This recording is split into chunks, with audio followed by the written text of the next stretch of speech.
Hi everyone, this is Max from National Powersports.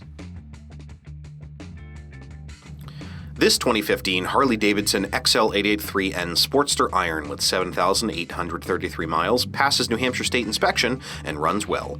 It's been upgraded with a Vance & Hines fuel pack tuner, a Champion Trike kit, raked triple clamps with aftermarket forks, aftermarket exhaust, Rough Crafts Stage 1 intake, Rough Crafts headlight grille, Rough Crafts derby and timing covers, Rough Crafts fuel cap, faux alligator skin seat, 8-inch handlebars, steering dampener, aftermarket mirrors, MX-style rider foot pegs, and mini LED front turn signals. The Iron would make an excellent choice for a first Harley with its lightweight, lower seat height, and nimble handling.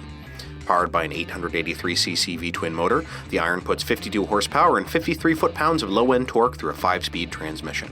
In stock form, it weighs in at 553 pounds and has a 25.7-inch seat height. To see everything we know about this vehicle, including full mechanical and cosmetic condition reports, the service repair order, high-resolution photos, and more, please review the listing on our website.